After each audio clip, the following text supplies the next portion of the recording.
This is Pastor John Creighton and elect Lady Vestina Creighton of Christ-like Fellowship of Tarpon Springs, Florida, bringing you another segment of enjoying the fruit of your marriage.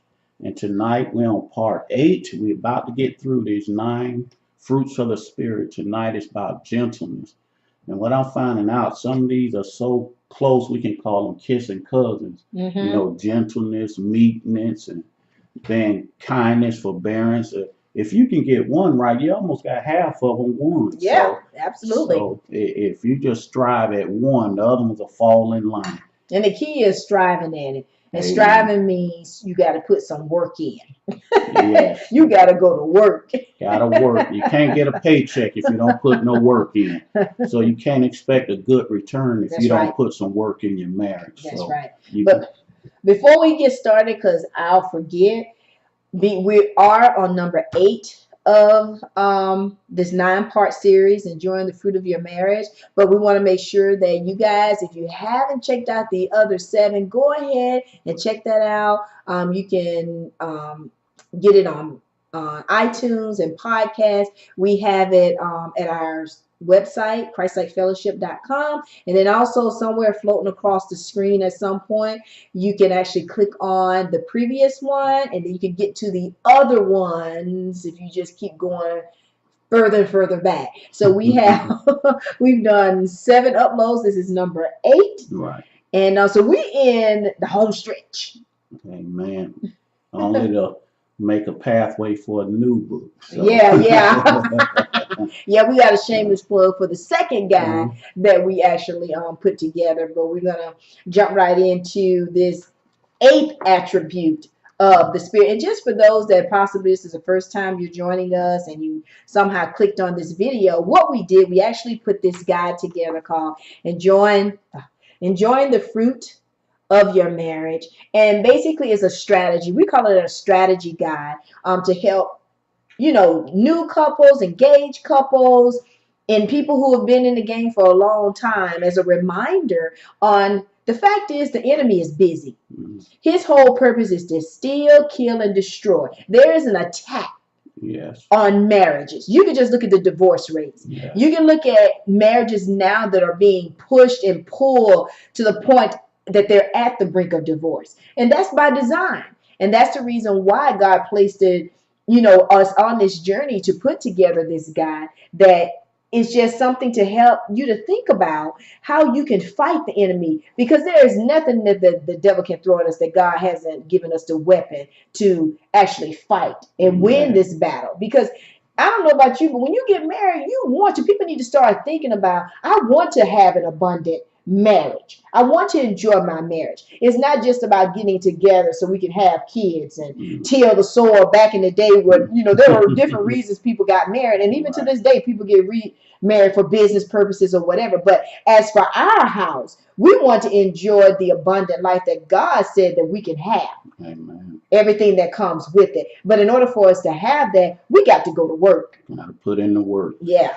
And we must understand that when we talk about divorce rates are rising, we're not just talking about it in the world as a whole, but in the church, it is jumping and jumping. Oh my and gosh. Jumping. And we got to be aware. The word tells us we need to walk circumspectly. Amen. So we got to be aware of the attacks of the enemy, not just brush them off and overlook them, but realizing God has given us every weapon to fight against the enemy. Remember, he said, no weapon formed against us shall prosper. That's right. He didn't say the weapon wouldn't be formed. That's but right. It doesn't have to prosper if we use the word. Remember when Jesus came under attack, his only defense was, it is written. He went to the word. Yeah. He didn't throw out no titles. He ain't throw out no degrees. That's right. He ain't throw out his pedigree. He said, it is written. It is written. So whatever you need, 3 words. It is written. That's right. There's nothing new under the sun. Amen. So we're going to jump right in this. And tonight, our fruit of the Spirit, is gentleness. And everybody needs to learn to be gentle. It's easy to be rough around the edges. Oh, yeah. But it takes work to be gentle. And our supportive scripture comes from Galatians 6:1. It says, brothers and sisters, if someone is caught in a sin, you who live by the Spirit now, should restore that person gently Come to them in love. Mm-hmm. Don't come there with the hammer. Oh, you know better. You going to hell and that fire Mm-hmm. and brimstone. I've seen that, and it ran a lot of people from the church. Mm-hmm. Amen. He said, but watch yourselves, or you also may be tempted. And I mean that's so important in the Amen. in a marriage is that because there are going to be mistakes made on both sides of the fence. It just we're human nature. Some things are done. You sometimes you don't even know you're making a mistake. Mm-hmm. And then some things you just do repeatedly to the point where it becomes a habit. And the thing is, and we need to be careful about those things. But when there is a mistake that's made, you have to really go to God and ask Him how to approach your spouse with something that, yeah, it is a mistake, but how to approach it so it's not as an attack, other than, look, we need to address this because this is going to cause problems, if not now, later. So ask God to be able, say, God, season my tongue, soften their ears and their heart to receive what I'm getting ready to. Because sometimes, out of the heat and you're all in your emotions and you just all upset about something, you're going to come with game busters. And the thing about it is, the problem with that is that it's either going to be met with more game busters or it's going to be met with a wall that's built up because they feel attacked and they go on defensive. So you got to be really careful, especially in a marriage.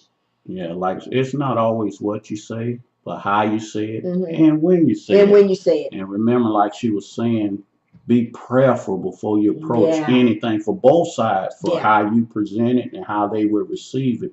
The Bible once again said, grievous words stir up anger, but a soft answer turn away wrath. Right. So it can be a bad problem, but if you come with a nice, soothing, calm, approach it in a nice way, you can sit down like rational people and work through the toughest situation. But if you always want to come with the jackhammer, you're always going to leave that crumb of pieces. Absolutely. You're going to get jacked.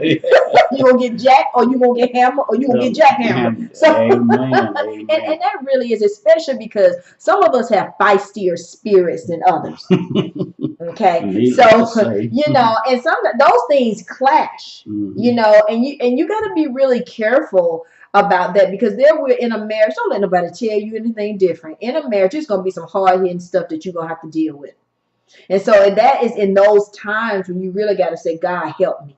Amen. Show me. Especially if children are involved. And Yeah. you done built some things up. It's tough enough when it's just you starting. Yeah. But when you start adding children to the equation and building up things and accumulating things together, it really has an impact on the future. Absolutely. Especially if you're going to be together or you split up. Nobody wins in divorce. That's right. So I just want you to know that nobody wins. And the children wind up suffering because I've seen it over and over. Most adults, they play the children against the other parent, but you're only hurting the child. So if you do have to go down that road, be mindful of that.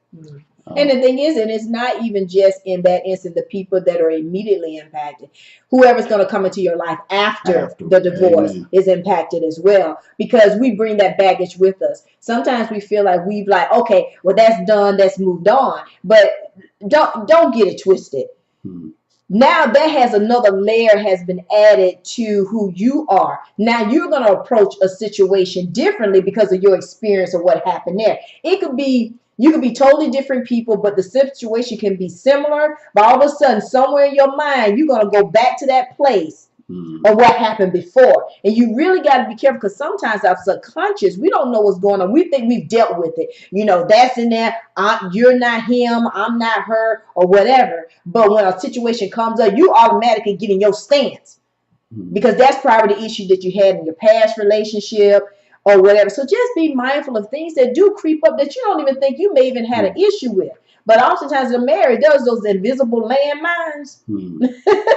And also, like you said, as you look back on that situation, how did I approach that the first time? Right. And how did that work out? Exactly. So how that worked for you. Yeah. Now let me approach it differently. Yeah. So now that's what we talk. Hopefully, as you grow as a Christian, you learn to operate in gentleness and in the spirit of meekness, as the Bible tells us. And it says, because we are sinful in nature, we will make mistakes. It didn't say we might. No. If we make mistakes, didn't it say we will? We will. That's pretty definitive. Yes. That means that you're going to make some mistakes. Well, James said, when temptation. He didn't say if. That's right. So the temptation is going to come. Mistakes will be made because we are human. And that's our nature. And the only thing can keep us straight and keep us right is the Spirit of God. So we have to feed that right spirit if we want to do the right thing. I heard the song say, how can I do right with a do-wrong mind? Be transformed once again by the renewing of my mind. I got to do things different if I want better results. Amen. So because we are sinful in nature, we will make mistakes. In a marriage, when mistakes happen, God has instructed us to show compassion. As Christ showed compassion to us as we come up on Easter. That's the greatest example of compassion, where God gave his best to forgive us and redeem us. And if we say we're going to be Christian, we're going to be Christ-like, we must learn to walk like Christ, love like Christ, and forgive like Christ. So this is a great season, man. This lesson's right on time, talking about being gentle and talking about forgiveness and talking about having compassion. And it's learned, like he said, you got to learn. Because some people have never seen compassion in their life. They haven't seen people, they haven't experienced gentleness in their life. So, but the thing is, if you look to God, those things that you're lacking, he has it in abundance. Amen. But you got to go to him. He already know what you need. But he waiting for you to come and ask and be open to receive and to listen and to follow instructions. Amen. You know, so we got to be doers of the word and not just hearers. That's right. It's not enough and to speakers. Go to school. Yeah, it's not enough to go to school. Because some of us are prolific speakers and you can quote scriptures better than any theologian or whatever, but then watch them how they can you apply it. That's right. The word must become applicable, and once again our lives must be pliable, so the word can come in and do what it needs to do. Absolutely. Like I say, it's not enough to go to school and get a degree. You got to learn while you're there, and not just walk away with say I made it through the class. Amen. You walk away graduating saying thank you Lord, and when you could have been summa cum laude. So so let us use the knowledge that we have gained, the experiences we have went through over life. So it's not a tragedy to mess up or make mistakes. The tragedy if you don't learn. So that's the tragedy in the whole situation, and that's on both sides. You know, learning how to react on either side of that situation. Absolutely. And like I say, don't get so puffed up and ready to put somebody down because your day coming. You up today, but your situation coming tomorrow. So he said, we're gonna get as much forgiveness as we're gonna be willing to forgive. That's what, you know, the model prayer, forgive us, you know, as we forgive our debtors, you know, those that trespass. So you're only gonna get back what you're willing to give out. That's right. That's right. Our weapon, I'll let you present the weapon. And like we're saying, and the thing is, we talk about the fruit of the Spirit, and the way we're looking at this in this guide is that these are battles because the enemy is always trying to attack us. He's trying to strip us of experiencing these different fruits of the Spirit, the abundant life through these different fruits. And so that's why we call this the gentleness battle. And for every battle, there's a weapon that God has given us through his word. And so what we've chose, but we also said, and I've always been the person that, okay, yeah, that's great. That's wonderful. Fantastic that you've quoted me a scripture. Yay, I'm impressed. But now tell me how to use this in a practical way, something that I can grasp with my limited and finite brain or whatever. Tell me how, give me something that I can chew on and take back and apply. And so what we really ask God to show us, what is that thing that we could give to you guys that we're using in our marriage to make sure that we come out on the winning side of this gentleness battle is called forgiveness. And we just spoke about that. Forgiveness. Guys, forgiveness, that's a tough one. It's not forgetting, but it's a process to say. And forgiveness is difficult. Yes. It can be very difficult, especially if there's something that has been done repeatedly. And so, and then that's the thing, you got to ask God to help you. Help both of you. Help, you know what I mean? Because everybody has their struggles, and then some people have strongholds, and to forgive someone who continuously hurt you through their mistakes, it's a tough thing to chomp on and chew on. And only by the grace of God, by God's strength, can some things that can help you forgive. You know, some things are just like, okay, you forgive and you can move on. But there are some things that can take you under, where it's just like this dark cloud that hangs on. So anything that come along that resemble it, it takes you back to that place. Hmm. And so forgiveness, like I said, but it is your weapon. Now, some Yeah. people have the gift of forgiveness. Yeah. Where they, Yeah. and I'm telling you, that's one of those enviable places to be in, because when you forgive someone, you're relieving yourself of Right. that. You know, because I don't think anybody, well, you know, there may be some people walking around that love to hold grudges and like to be angry with the world and, you know, and all. It's like, I get tired too easily. You know, I don't want to carry that burden. I don't want to carry that weight. Yes, I'll stew on it for a minute or two, but then at some point I'm like, you know what? I forget what I even was mad at you Right. about. And we You gotta know? understand, unforgiveness is a self-imposed prison. Mm-hmm. Whoever you're upset or most of them probably forgot or don't You know even about know that why business. and went on. And like you say, forgiveness is for you. Mm-hmm. You know, to release you so you can go on and enjoy that life, Right, that right. marriage. But if you walk around in unforgiveness, you're gonna be angry. You're not living an abundant life. God has called us to peace, you know. Yeah. So, you know, and striving together in unity. So the longer you're upset, the longer you walk in unforgiveness, you living beneath your privilege. Like you say, God say we may have life and have it more More abundantly. abundantly, yeah. And it's like that strife. I'm just sitting here thinking, like, with everything that's going on in this world, it's too much going on. Hmm. And adding layers of unforgiveness is unnecessary.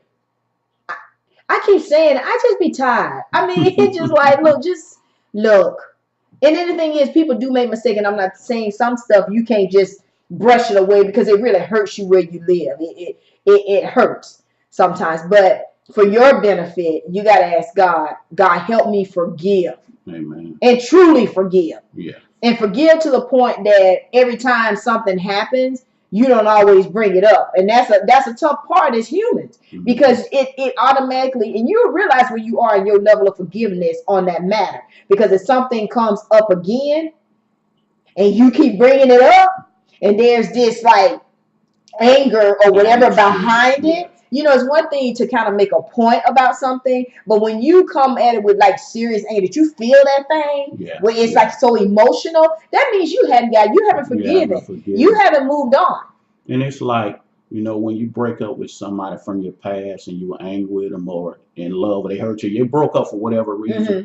The way you know that you are over them when somebody mention your name or situation and nothing And reacts, nothing reacts, yeah. then you like, oh God, I'm released, I'm Oh, free. And that's hello. what forgiveness is when Yes. you realize you're no longer reacting in anger and Right. bitterness when that situation is brought up. Then God has given you the peace and the grace you need to move on. So, and Absolutely. that's what it is, you know, inner peace. It really that's perfect. That peace that you have, that it's like, It's a but see, here's passes the all thing. understanding, as the words. You Yeah, don't understand, but I know I'm over it. I don't I'm over it. understand why they did. I don't understand why this that way, but I got a peace. Mm-hmm. For some reason I got a peace regardless of what happened and how it happened. Yeah. God I has moved on. relieved. God has relieved me of that, and I can move on. And but see, here's the thing.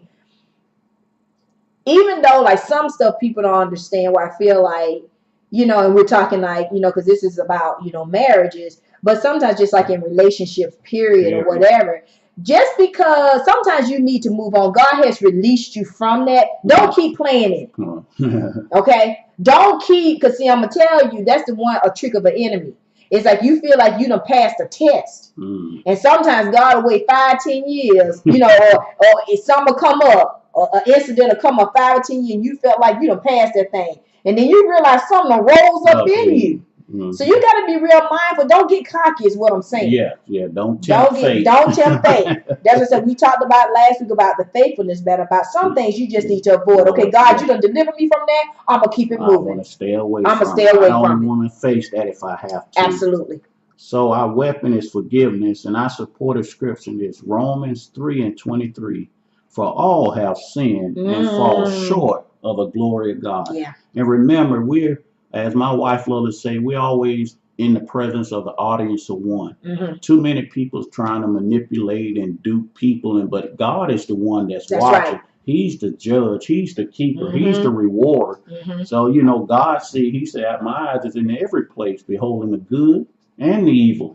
So, Mm-hmm. Mm-hmm. if you're saying you're a Christian and you're really striving to do better, what, as we say, what would Jesus do? How Yeah. does God view me? Yeah. So when you do fall in temptation, whatever, and they're gonna come to, as James said, diverse temptation, Mm-hmm. God give me strength to overcome this and to Yeah. put it behind me, and move on to be a better person, Yeah. a better man, a better woman, better Yeah. husband, better wife, better Christian, better Yeah. son, whatever it is. God, I need your grace and strength to help me do that. I realize I can't do this on my own. So, Mm-hmm. like I said, you cannot overcome what you're not willing to confront. Mm-hmm. So, but we But all are sinners by nature, and we all were born falling yeah. short. So, so what your strength and your weaknesses, you know what you need to be praying for, Mm-hmm. especially when you meet that person that you want to spend your life Yeah. with and build something with. Yeah. God, I want to be better for them. Right. Right. It of course me, but if you Mm-hmm. make me a better me, I'm gonna be better for them. And one of the things that I really wanted to be, while it's popping in my mind, is that you ask God to, obviously strengthen you and give you what you need. But what I feel like people fall short is that, yes, you all prayed up, he all prayed up, but when y'all come together to pray, mm-hmm. when you meet at some point, like, yeah, I've been praying about this year, but you ain't told me nothing about it.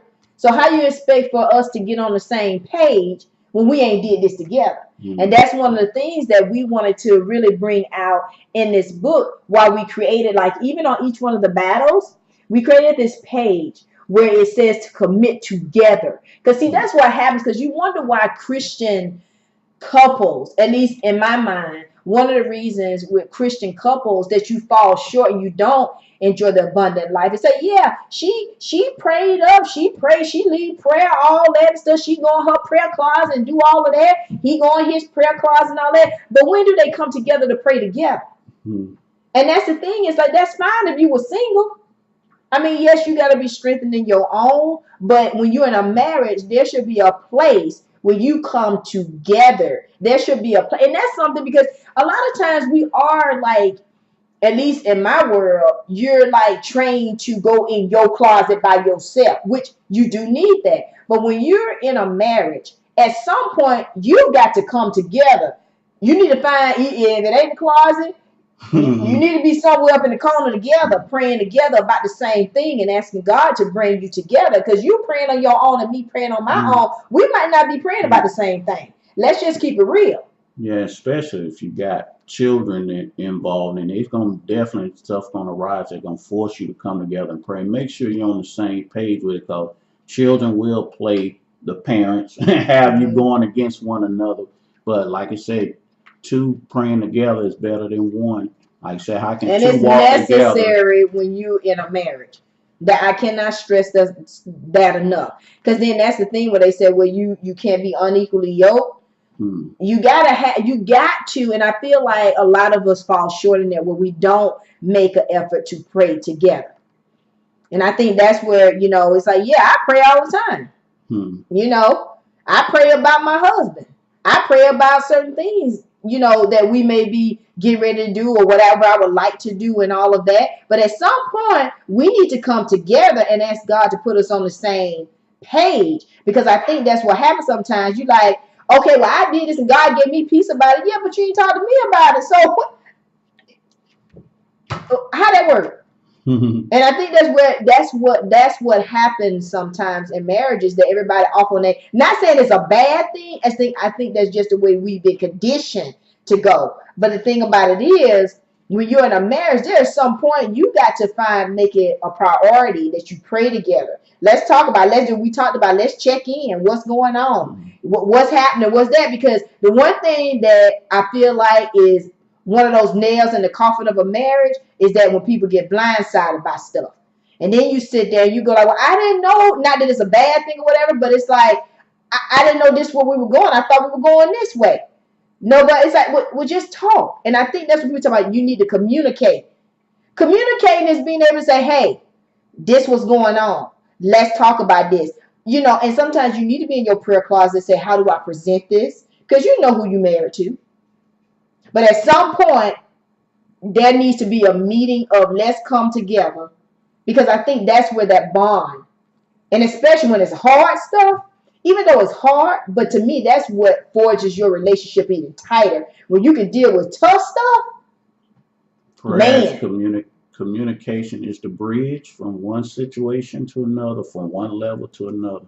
Like I say, that's one of the strategies in war. When the enemy come against you, you try to cut off the lines of communication. That's the first thing. And then the supply lines, that if you can't communicate with your army or your support team, of course they can isolate you. So that is one of the tactics of the enemy to break down communication. Yeah. So he can slip in between it. But if you communicate, even if you're not coming together, you're like, we know we're praying about the same things. We got the same goals in mind. So, yeah, absolutely. You got to be able to talk and come together. Like the Bible said, Amos, how can two walk together? Except they be agreed. That's you can't be going that way and going that way and we reach a common goal. So. Absolutely. So.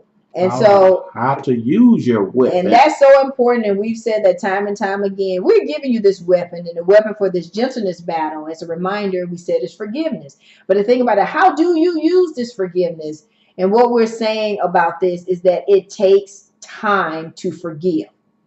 Some things, like we said, you could probably just forgive and it's just, okay, yeah, we can move on. But there are certain things where it's going to take a moment. And here's the thing, you've got to allow, this is where it gets real tough. You've got to allow that spouse or the other part that time to forgive. To process it. To get, just because you don't understand why they feel and how they do or whatever, just ask God to help give you the strength to be patient.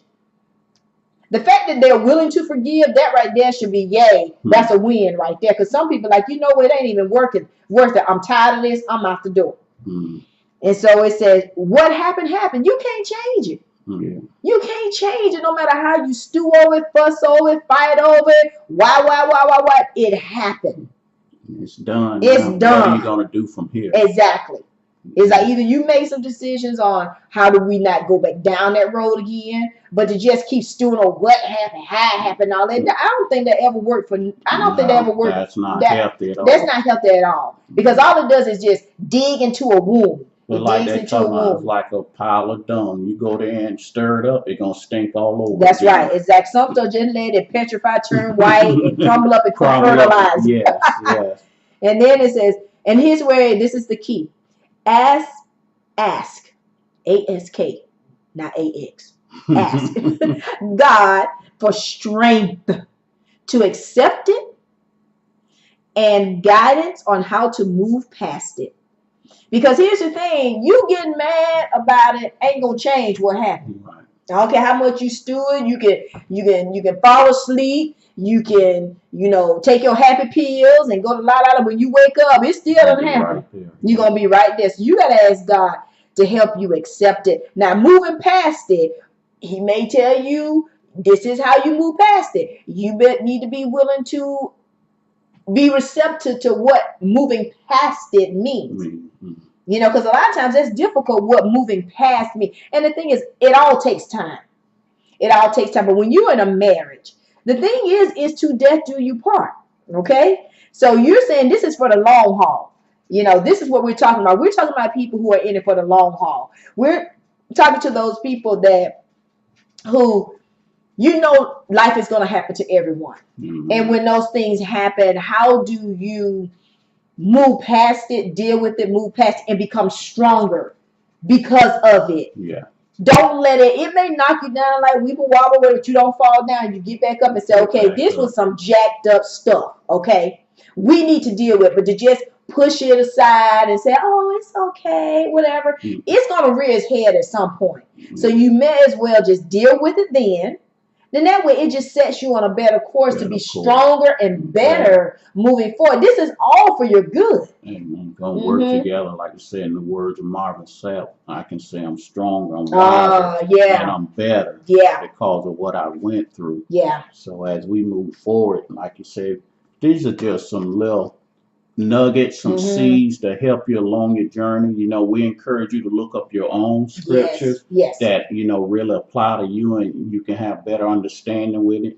Like you said, we Like I say in the beginning, we're not, licensed counselors or That's right. therapists. We just giving you the benefit of, our experiences, both good and bad, and hopefully Yes. we can help somebody not make those same mistakes, or let Right. them know to be prepared for what's coming. That's right. Because life going to happen It's to gonna happen. everybody. Everybody can offer you opinions, Yeah. but everything not going to work out for you like it worked out for them. That's right. So it's good to get advice, but you got to figure out how do we get through this situation, because Absolutely. you're going to react different. You're going to have a different thought process, different perspective. Mm-hmm. Like I said, we come from different walks of life, so we can have the same problem, but we will approach it different. Absolutely. So it'll affect us all differently. That's right. So you, like you say, be able to communicate about how you feel about that situation and how we're going to work to get through it. Absolutely. And to where, there's peace in the valley, and it'll be pleasing to God, that the family's still intact, that, hey, we giving it our best. We ain't saying we're perfect, Right. but we're giving our best effort because we want to enjoy and be together as long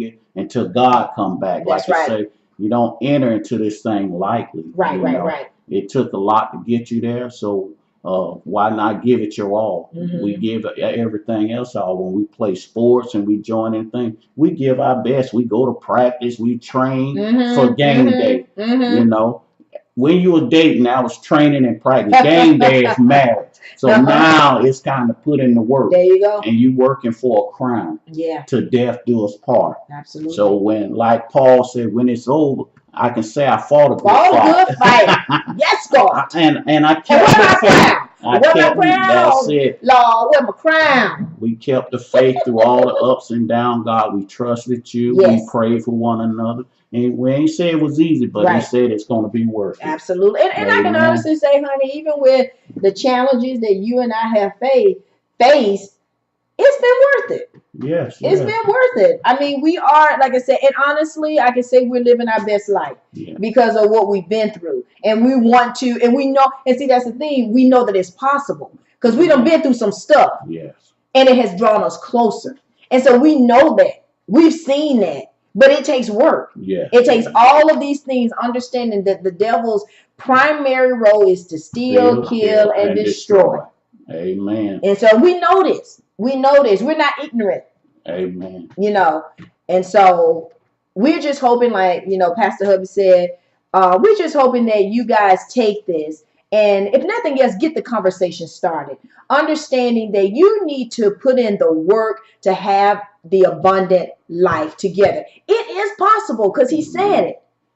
But you got to go to work. We cannot stress it. It doesn't happen overnight, guys. Anytime you see anyone that's been married any length of time, they will tell you it is work. Yes. And trust me, they had to do a lot of forgiveness along the way. There you go. To be married a long time. Absolutely. There was a lot of forgiveness and gentleness and patience and forbearance all went into that. There you go. We couldn't just come in with that teenager mind and get to 50 years of marriage. No, it's going to be some changes, some growing, some heartaches and pain, but it's going to be worth it in the end. The love will outlast the hatred, the bitterness, if you let God lead you. So we just want to always encourage you and inspire you to live your best life. Absolutely. And hopefully with our guide, we can help you do that. Yeah. So we like to say thank you for tuning in to one more segment. Yeah. And join us next week for the last fruit. What? We done made it to the end, the finish line. Oh my goodness, self-control. Oh, good Lord. God Almighty. I know a lot of y'all gonna cut it off when it come to that. So, but anyway, enjoy your gentleness, because you're gonna need it next week for self-control. So, with that being said. But before we get out of here, I want to make sure that you guys visit our website, because you can actually pick up this 6x6 paperback, or you can download it in ebook. And then also, for a shameless plug, our second guide, we're going to be following up this one with Get Your House in Order. Yes, there's some wisdom up in these little pages here. So anyway, like Pastor Hubby said, I think we've dropped you a few nuggets that I think you should, if nothing else, get the conversation started. Yes. So until next time.